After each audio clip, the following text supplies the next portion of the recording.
Are we expecting any other board members? Okay, all right.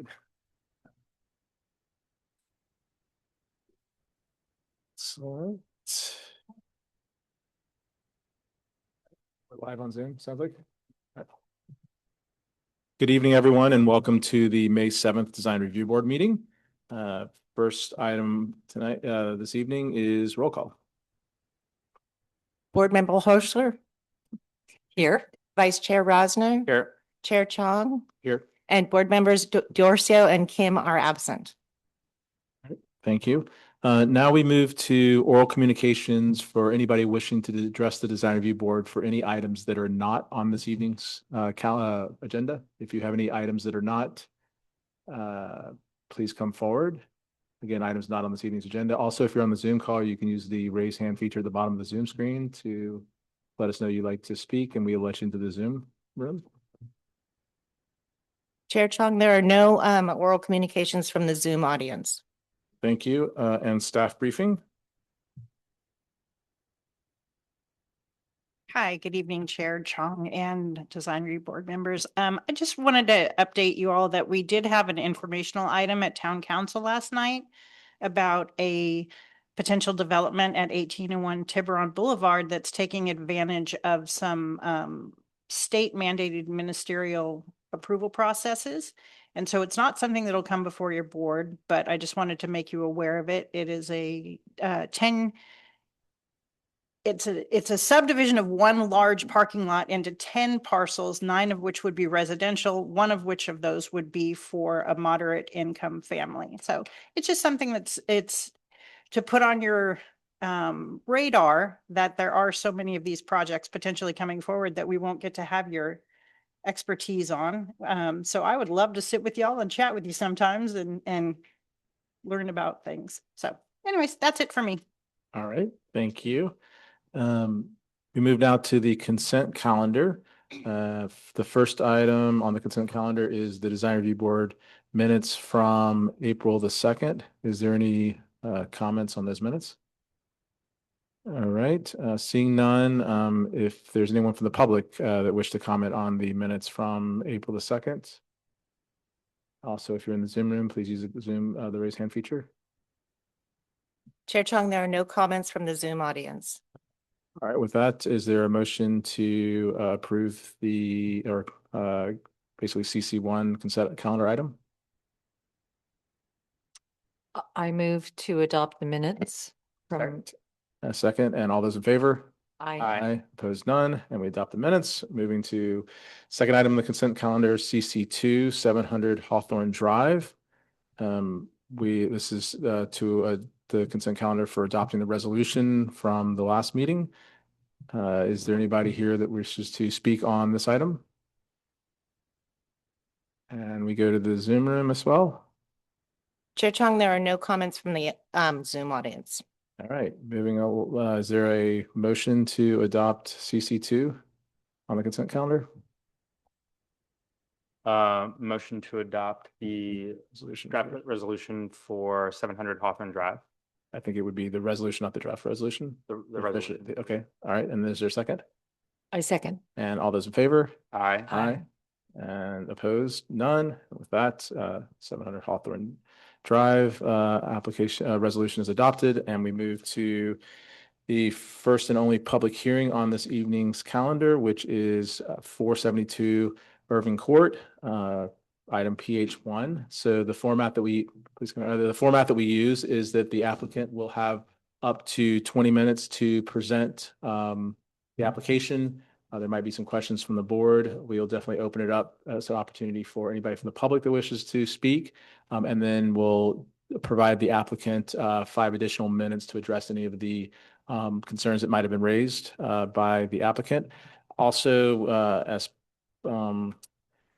as this is part of ex parte item, I want to know if any of the board members have anything that they'd like to disclose.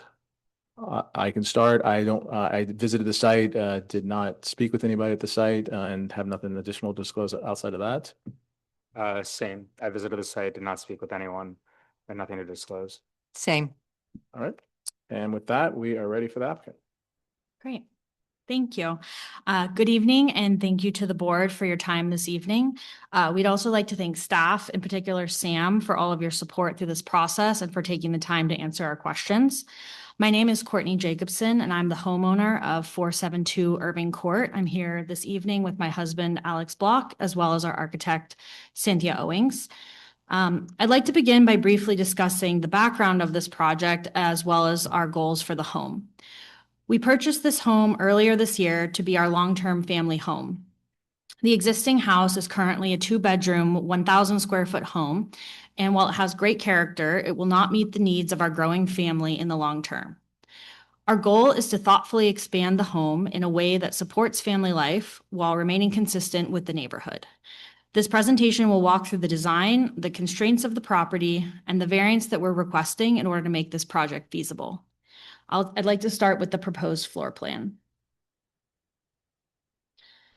Today, the home is a compact 2-bedroom layout. Our proposal would repurpose and expand the existing footprint to create a 4-bedroom home with a small office, which better reflects how our family lives and works today. A key design priority was grouping the bedrooms together. We're hoping to add 2 bedrooms and create a modest primary suite while keeping the bedrooms in close proximity, which is important for a family with young children. This approach creates a cohesive bedroom layout that is consistent with remodeled homes in the neighborhood. We would also like to add a dual pantry and laundry room and expand the kitchen. The current kitchen is a narrow galley, and we're hoping to open it up into an open concept layout that improves circulation and better supports day-to-day family life. Finally, because of the lot constraints, you'll notice some angled walls in the design. These reflect our effort to work within the setback requirements while maintaining practical interior spaces. Next, I'd like to talk about the exterior. We are proposing relatively minor changes to the exterior. We would like to remove the existing fireplace and relocate the front door slightly to improve the internal layout. But overall, the intent is to preserve the existing look and feel of the home. The massing and scale would remain consistent with the neighborhood. And the expansion is primarily directed towards the rear of the property so that the front-facing presence is essentially the same. We are also proposing minor changes to the existing roofline while maintaining the overall character and scale of the home. While not shown here in these drawings, we're likely to incorporate solar in alignment with local energy efficiency goals. So in summary, the project would maintain neighborhood character from public view while accommodating the needs of our family through a rear-focused expansion. Next, I'd like to discuss the variance and the constraints that are driving it.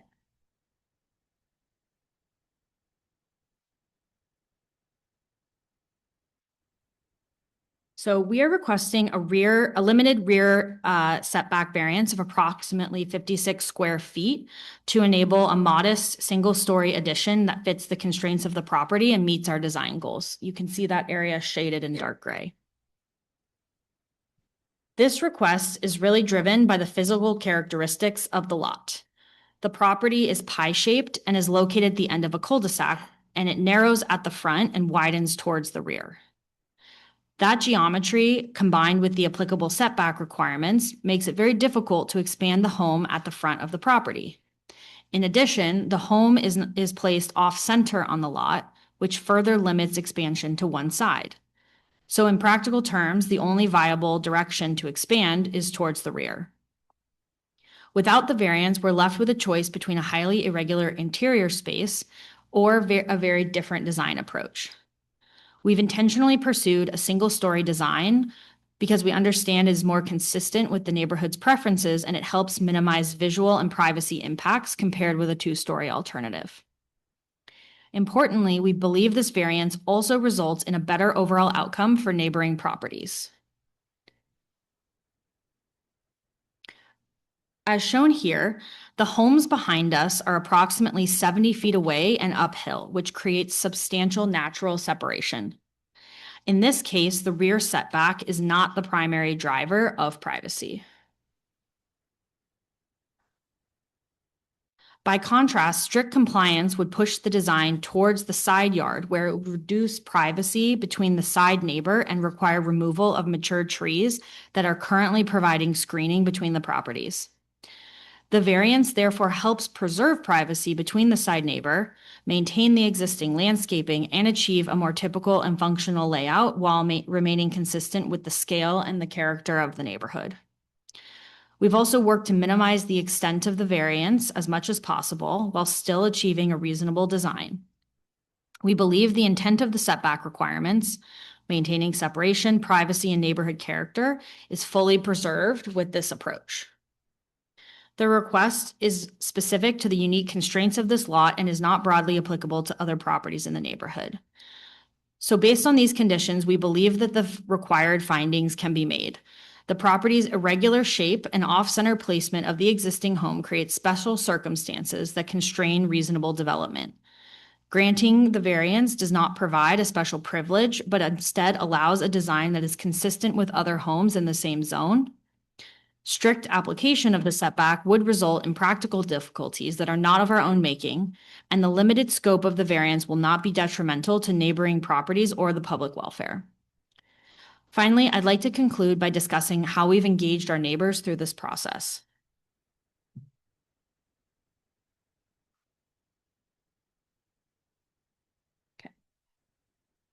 Since we're new to the neighborhood, we made a point to engage our neighbors early in the process and take their considerations to heart throughout the design process.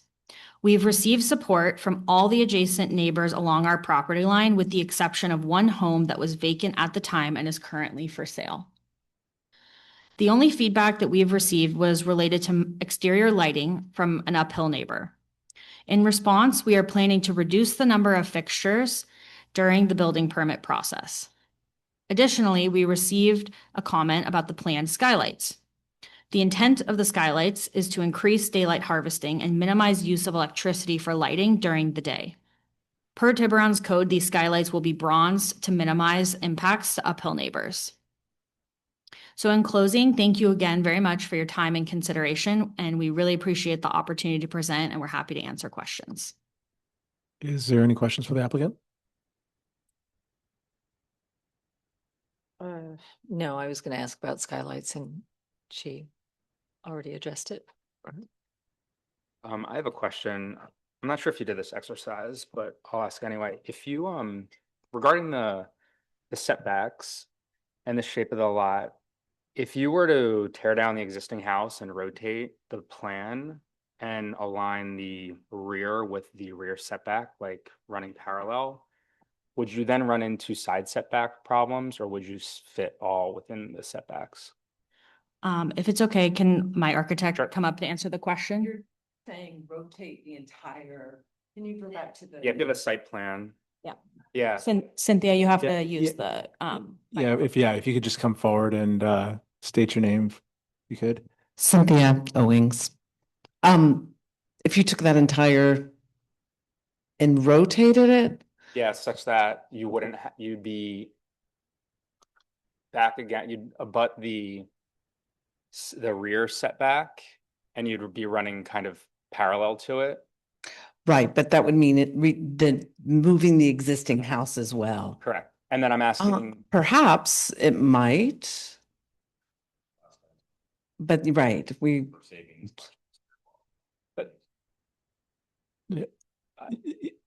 is that Yeah, what you're getting at? Is that what you're? If you're gonna speak, you have to come up and state, if you want to, you're welcome to. It's- Yes, please. it's your time. Yeah, I appreciate the question. I'd just like to add that we spent as much effort as possible working with our structural engineer to preserve the exterior walls and also the structural interior wall of the house, which is allowing us to classify this as a remodel because we're saving substantially more. However, to answer your question, it's possible that we wouldn't have run into the issue, but we didn't study that Okay. because we wanted to preserve the house and the character and weren't trying to build a completely different product in the neighborhood. okay, thank you.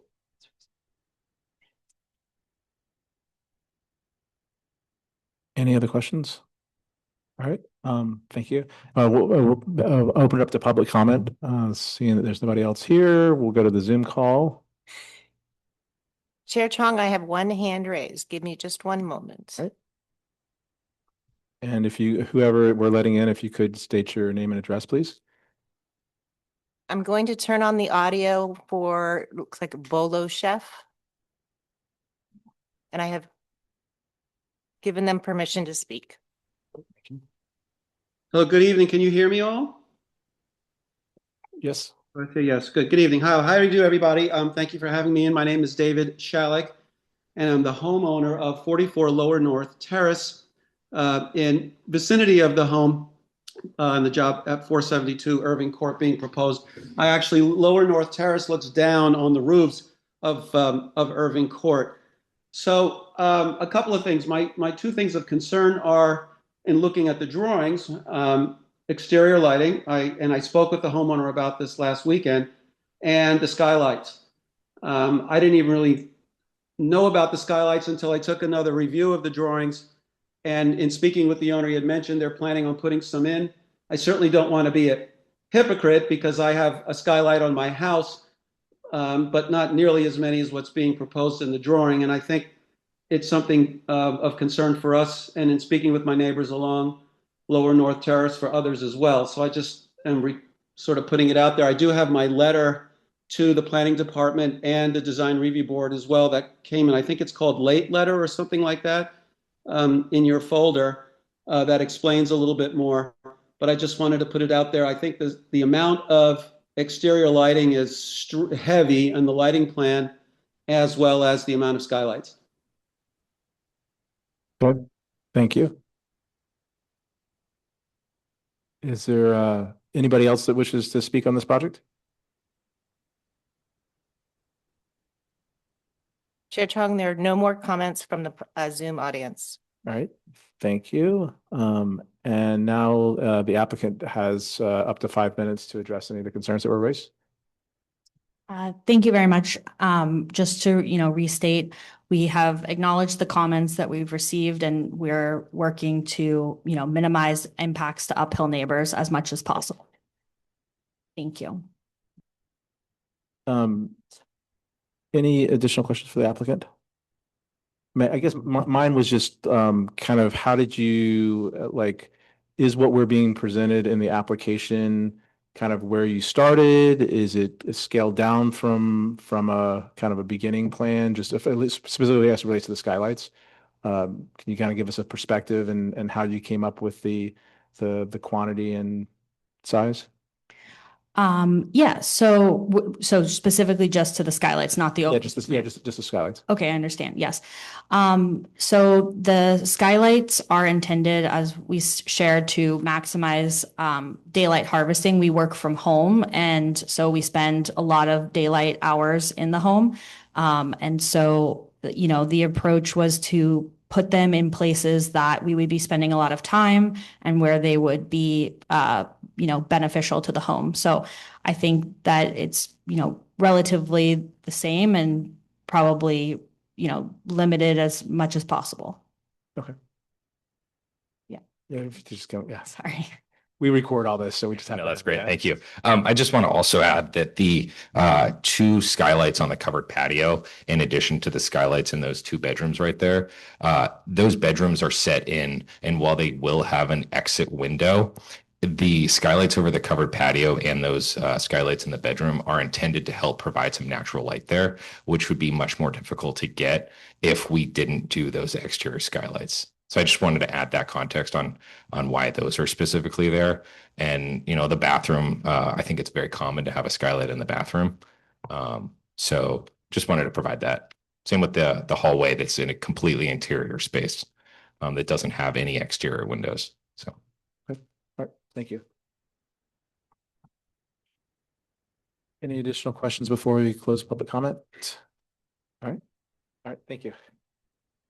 All right, with that, we'll close the public portion of the hearing and bring it back to the board. Would anybody like to lead us off?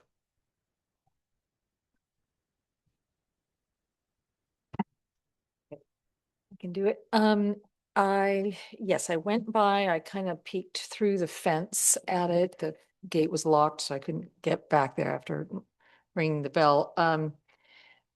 I think that it is thoughtfully designed to work around the existing house. I mean, um, I think that they've done a good job trying to fill the site where it's appropriate without knocking down the house, which I'm sure has to do with budget and scope and all the rest of it. So I have no issue with that. I don't have a problem. I can support the findings for the rear yard setback. It's not, again, the next door neighbor behind them is really quite a bit above them. So no problem there. They're not pushing closer to a side yard neighbor. I think that side yard setbacks are more sensitive.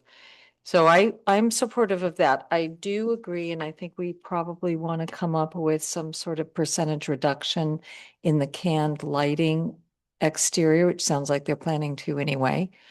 And then the skylights, I certainly think that that is a valid reason for wanting skylights, but there are a lot. Those are 18 skylights. I think that the sensitivity to the bedrooms makes sense, but I think that there can be a reduction there in response to concerns for uphill neighbors. So I don't have a specific idea yet, but I just wanted to throw that out there for you guys. Yeah, I visited the site as well, and I poked around. I can support the variance. I think the reason I asked that question, I can support the variance because I'm convinced that if you were to rotate this house, it is just too narrow in the front. And I do think it's a modest house, and I think it fits the site well, and it is obviously irregular shaped. You know, we get into this. I get that they're trying to build around the house, but it is an extreme edition. And if there is an ability to be within the setbacks and not have a variance, I think that is worth considering. But my measurements, I don't think that's possible given such that narrowness. Skylights for me are like 10-foot ceilings for you two, I think. I think skylights really can transform a house. Bringing in that natural light is just really important. I think I am sensitive to light pollution. It's a little hard because I didn't visit 44, but I've drove around and I'm on Google Earth.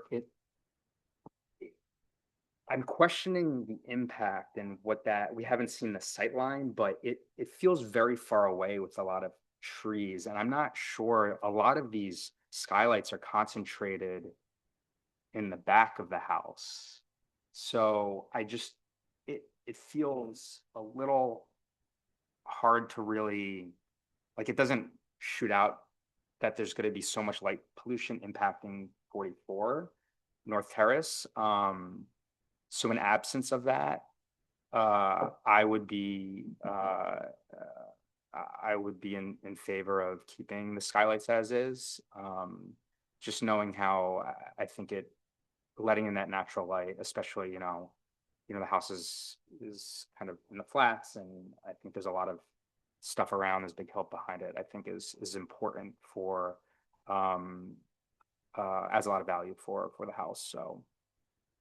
In absence of really proving that light pollution is truly detrimental to 44, I wouldn't be in favor of just coming up with a random reduction, but I'm open to a discussion about it. That's on it. Yeah, I mean, my comments, it's definitely a difficult lot to work with. I think simply because traditionally, I think what you see in a cul-de-sac lot is the front's just so tight, right? And then it opens up in the back, and you've got all this space. And in this case, the kind of the back is not this straight, big, generous space that you see in a lot of cul-de-sac lots. And so I think that the applicant made a sincere, because we've also seen people come through and like, I want a side yard setback because I don't want to have to trim off my house there. And then you got neighbors that are all irritated that someone's now pushing too close to their house or creating privacy concerns. So I think there was definitely, a well thought out kind of design to try to minimize the side there, which is the more impactful area. So it can definitely support the variance.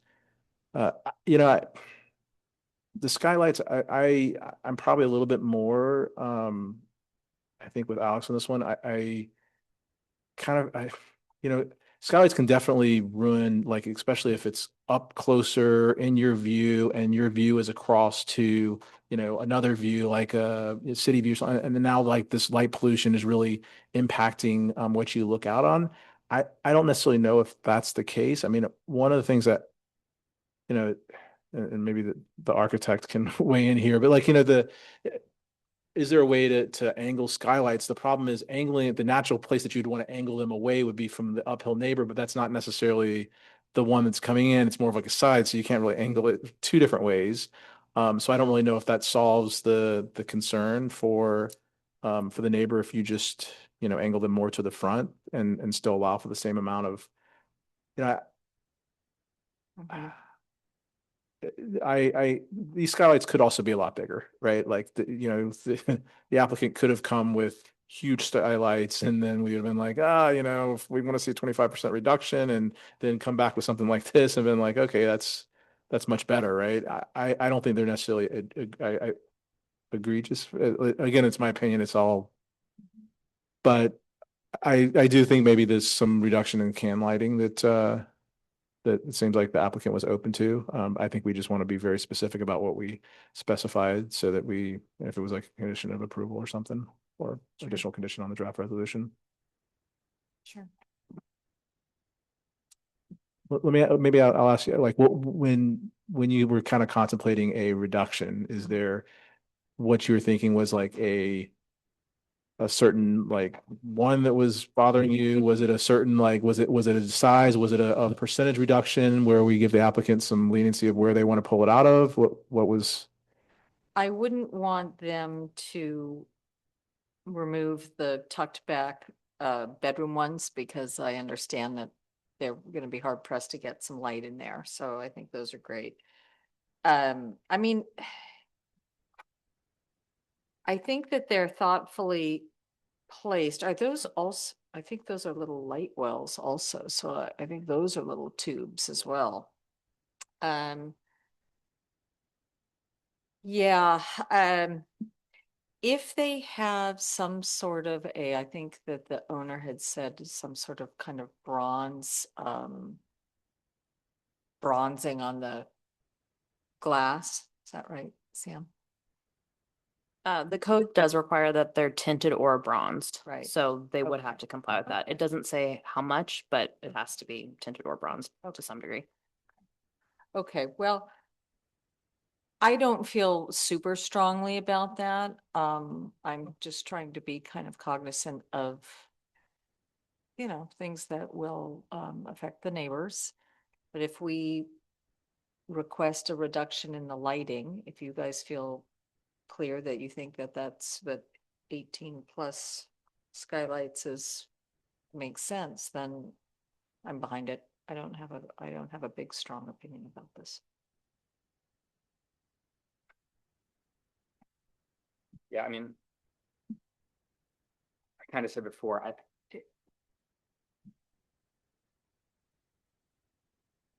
haven't, it's hard because we haven't seen kind of evidence of an Of it impact being- and a recommendation Yeah. of what Sounds like would one. remove it to Yeah. reduce any hypothetical impact. So I think judging on what we are able to see right now, I'm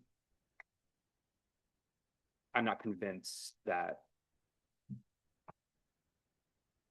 any modification of this would then Make a make a significant significant difference. difference. So I think, you know, we have to go what's on the best data that we have, you know, in this conversation, and that's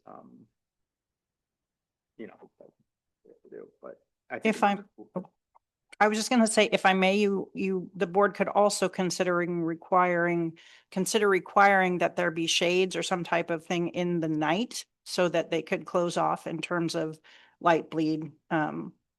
Because during the day, it's likely Right, not going to then make a it's not- difference. Yeah, that's a great idea. Why don't we do that?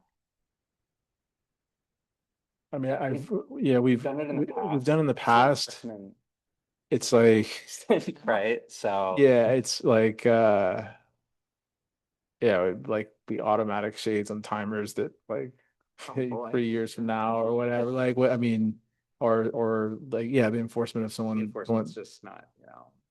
Yeah, I mean, I think that like the concern we all agree, right, with skylights is that at night, it pollutes either a view or causes like, some type of light pollution. I just think that the nature of how these are so spread out across the roof, like Yeah. the reality, I mean, the reality is like, not all, like when it gets dark in my house, like not all the lights are on in the house, right? And so, yes, there is probably, a room or two that's going to have some light emitting out of it until that person goes to bed, right? And then they're all off. And so I just, yeah, it's not. I think it's most when you're really on top and you're looking, Mhm. this isn't like a beam of light, it's just gonna like shoot up in the sky. It's more in Yeah. you're close. And there's too much stuff going on there for, I think, there to be a significant clear shot into. yeah, I mean, my concern has always just been like when it's like, houses that are stacked on top of each other and your direct uphill neighbor, Yeah. right? Like, Yeah. you decide to put in a massive skylight and your direct uphill neighbor looks across your roof Right. at like their primary view, and it's clearly going to cause like an impact. I feel like just between the distance, the angle, and some of those things, I definitely hear the neighbor's concern. I mean, it would be a concern I would have as a neighbor, but I think that the reality when it goes in, is not going to be something where, at 8 or 9 o'clock at night, and when they're like, oh, those darn skylights. I don't think that's going to be what they're Beaming what they're up. saying every evening, right? So. Okay. Did you Was there have something? the canned lighting was the other one? Yeah. Did you have a? I mean, they've been working it out, so I'm not sure if that's something that we. I mean, I think we always have to go with what's in the application before us, and if it's something that we think is not enough or something like that, we have to specify like, I counted, and I might have counted, there were the lighting plan has a few cans that are right next to the sconces. So I might have counted a sconce instead of a can, but I counted about 28 cans, which is a lot. It's definitely a lot. I mean, I think you could reduce that, take 25% out, and it would still be very well lit. Yeah, I'm like two.